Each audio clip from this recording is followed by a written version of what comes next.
nothing like a good glass of wine to get things going. Hope you guys are excited as I am. If I can just grab that clicker. So I'm going to chat to you about a topic that has been a big passion of mine for the last few years. I call it the human response to the fourth industrial revolution. And it's a kind of a peek into some of the ideas I kind of think about. But just to give you some background first, I've been an entrepreneur for the last sort of 15 years in tech. First business was in voice over IP and telecoms, and most recently I've been working on rekindle learning, helping companies use bite-sized learning for training as well as for universities to help students improve their English proficiency. I had my first corporate stint last year for 10 months, that's all I lasted. So it's given me a nice diversity of, I think, experience to think about. So Ian's been very bold and positioned this concept of how businesses are really struggling to reach their peak performance. And it's a topic that fascinated me for quite some time because I remember finishing university and being told by my parents to go get a job and accept this offer and be a good girl. And I had a final conversation with my father and I asked him, if I take this job, can you guarantee me that I can be happy and successful? And he said, I can't guarantee you. And I was like, well, then I might as well take my own odds. And that's how my entrepreneurship journey sort of started. But I've always been curious about how the corporate world kind of pans out. And one of the things that I constantly worry about in our society today is really some of the bigger questions around our economic growth, what we're really getting out of companies and productivity. And I think the book really speaks a lot to that.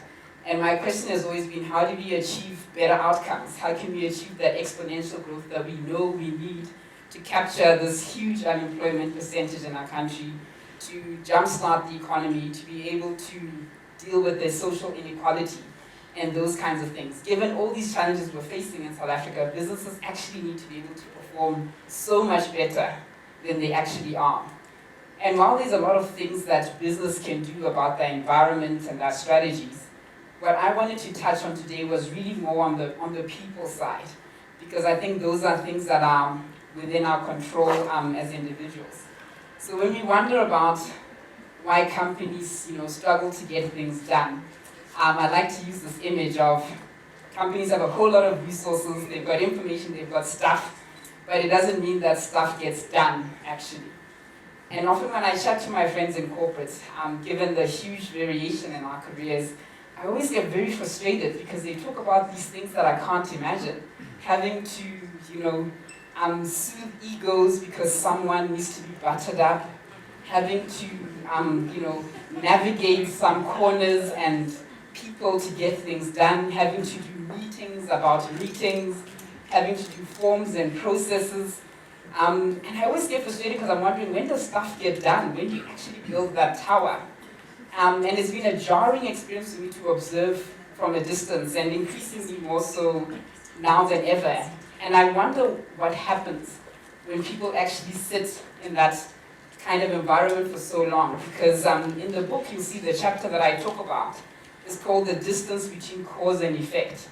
And I'm speaking really to this challenge where if you end up spending all your time being occupied with this stuff, what does it do to your brain over 10 years, when you are so disassociating your daily actions, your behaviors, the things that you've got to get done, with the ultimate stuff of getting things done and the business imperative.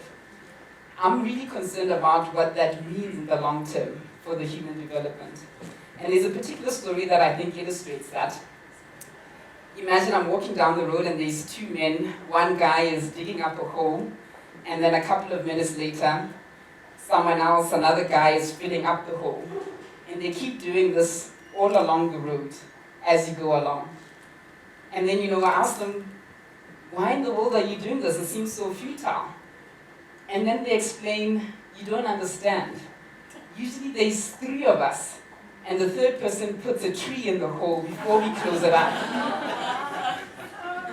But to me, that story illustrates so much about what I worry about in a corporate environment where people are working in silos, disconnected with the ultimate objective of what they're really trying to do to add value. And I worry that we can go through so much time doing stuff where you don't have a direct line of sight to how it adds to the bottom line of a business. And if we don't address that culture, I don't think that we can get that exponential growth. If we don't figure out how to support people's development and growth, we're still going to have those challenges. So these worries I have kind of can be illustrated in this bell jar concept, where in particular a young person who comes into a corporate environment, I think, for the first time, and that perhaps in a culture, like I have described with the story of the trees, imagine what that predisposes them in the future, because they're often not even aware that they're in an environment. It just seems like how life is. It seems like this is the rule of what the parents and your managers and supervisors do. And imagine that's your first experience for the first 10 years of your career. Where does that take you, ultimately? And the challenge with these environments is that you just don't know that you're in it. And I spent a lot of time trying to almost burst that bubble, crack that level of consciousness for someone to realize that they're in a circumstance that is largely man-made. And there's actually another perspective to this, if they can bust through that bell jar.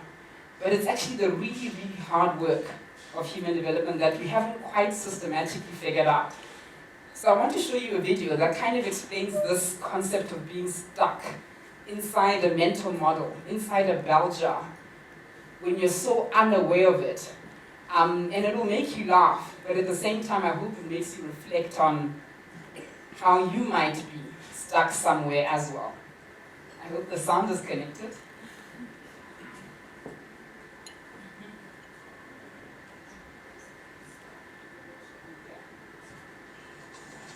Okay, cool.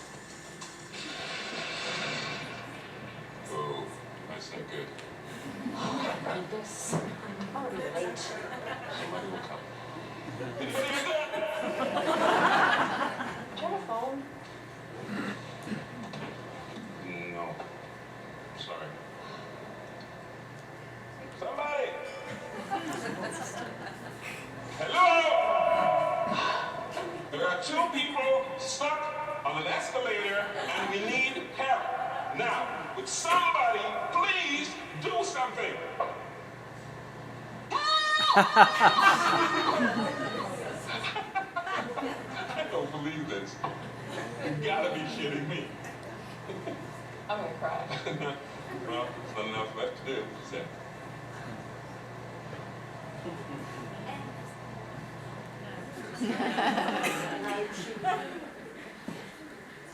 Most of the time in life, it's not so obvious that you're stuck on an escalator and that the next step is right in front of you. The mental models and assumptions we have are so interwoven with our perception of reality, we can't see that. So you laugh now, but we are all stuck on some escalator in some respect in life. Your business is stuck on some step somewhere and it's right in front of you. To somebody else, they can see it. But to you, it's what the hell is going on and shout for help. And for me, that's a very important illustration to make because it can be simple assumptions.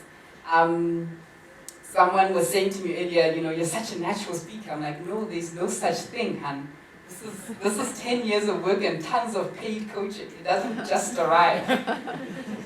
But that would be a mental model you can adopt to say, others can make it and I can't. That is also an escalator you've willingly decided to get stuck on. But it can be more serious things. It can be a sad mental model where, you know, some of the young people we work with, you know, they'll produce essays that you would probably consider a first draft. And they're submitting as a final thing because they genuinely don't see a higher standard. They genuinely haven't had the support and coaching to be able to get to that quality of output that we would expect. And they're also stuck somewhere on some escalator. And it can be bigger issues, whether you believe you can and can't do something, when you can believe your business can or cannot evolve. So given that stuckness, I often wonder whether we need to evolve our thinking around what we need to be able to power humans, empower ourselves to better performance. Because I don't think a better CV is going to do it. I don't think a more IQ and EQ tests are necessarily going to do it.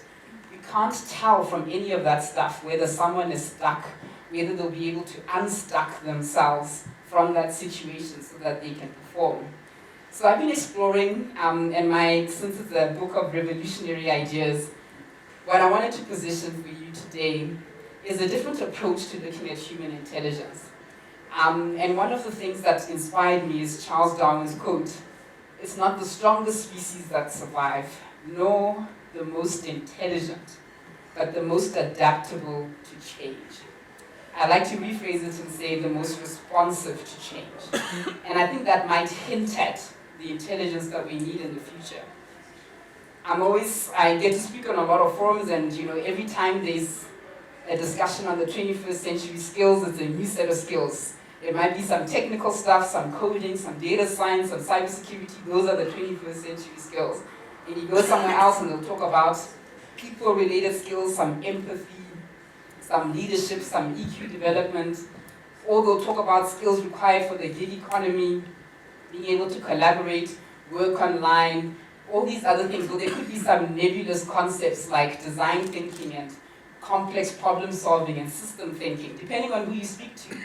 There's a whole lot of ideas about these skills of the 21st century. And to me, that says that we actually need a new framework that captures what we really need people to be able to do in the times we live in today.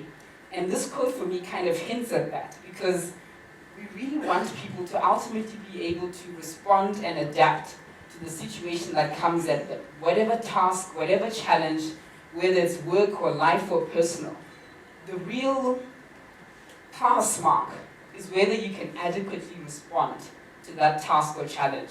And I use task or challenge very generally here. It could be the task of raising a child, preparing a presentation, doing a report, because it can all be framed around sort of this task framework. And if we were to use that as a form of a new intelligence metric, I think it could open up some doors. And there are countries that have actually unpacked some of these ideas. I'm currently reading The Nordic Secret, which talks about how Scandinavian countries focused so much on how to stimulate and push people through their personal transformation journeys so that they can come to a point where they are self-directed, self-sustaining, without violence. And bear in mind that Scandinavian countries were some of the poorest countries in the world just less than 100 years ago. And they're now some of the wealthiest. And you'd be amazed that the actual politicians there created these personal development camps for people to spend 6 months to a year working on themselves because they believed so much in the personal development journey and how much potential they could unlock for the country. And right here in South Africa, we do have people working on such similar concepts. Ooh, it's moving about me. An organization called ATV Transformation right here in Johannesburg does some very interesting work in this space, where I think they've pulled some of the ideas from like Nordic Secret that uses a lot of the adult development framework, the Keegan model on how people develop through different stages from being highly self-centered as a child to being self-governing to being self-authoring, and combines it with a whole lot of other components that I think contributes to this overall concept of responsiveness. So in the little time I have, I'm just going to seed a couple of ideas about how we could break down this concept of responsiveness so that we could come up with a new scale that allows us to measure competence and ability differently and allow us to be able to start from the same point to develop the very skills that we're trying to measure for. One such competence is whole brain function. And 10 years ago already, Daniel Pink wrote the book, A Whole New Mind. And in it, he already talked about how the fourth industrial revolution was coming, automation and outsourcing was going to make so much of our extremely left brain education redundant and irrelevant because so much of it can be done by computers. And that the people that will survive and continue to add value will be whole brainers. And he talked about them being people that can have the ability to narrate stories as opposed to facts and figures, people that can identify purpose and meaning. And this is kind of my breakdown of whole brain function, where a lot of our school education does a lot of the analysis bit, try to make sure that we do things right. But How many people can step back and wonder if they are doing the right thing? And the ability to leverage both of those detail and high-level thought processes is what actually makes someone very responsive in a task, so that they can not just zero in on the detail, but they can stand back and reflect on whether this task gets you to the end goal, whether this task breaks you out of a bubble and past that step in the escalator that you're stuck on. Another competency will be how well we can develop people's locus of control. When you have an internal, externalized locus of control, you believe that life is happening to you most of the time. If it's internalized, you believe that you can influence and direct the events in your life to achieve the outcome that you want. So the degree to which you are competent in a task can help with this, but it is also a mindset factor. And when we talk about people wanting to be leaders or managers or entrepreneurs, that implies that they have an internalized locus of control. But do we even try to assess for this in an interview or in practical assessments of any sort? These are big factors in whether someone will be able to perform that level of responsiveness, because it says that you believe that you can change the circumstance in front of you. Another competency could be looking at people's evolution in their consciousness. We make decisions and do things and motivated by different things, whether it's safety, financial reward, a need for belonging, a need to outperform and be better than others, a need to serve or to make a difference. And depending on your stage of development and what motivates you, will determine what you look for in a successful outcome in a task. And these are much softer examples than IQ when we look at competency and ability. But I think that if we want to get to a new shared architecture of skills, we kind of have to break down everything that we're doing so far, so that we can build a new one, so that it helps us to actually unlock the value in the organizations that we work in and the people in our continent and country. And without that, we're still going to continue to see the challenges of stagnant growth, being stuck on an escalator as an individual or as a company. And we won't actually see that exponential breakthrough and growth. So that's the little seed I want to plant with you today. Could we come up with a new form of measuring intelligence that actually allows us to track the things that really matter for the times we live in today? Thank you very much.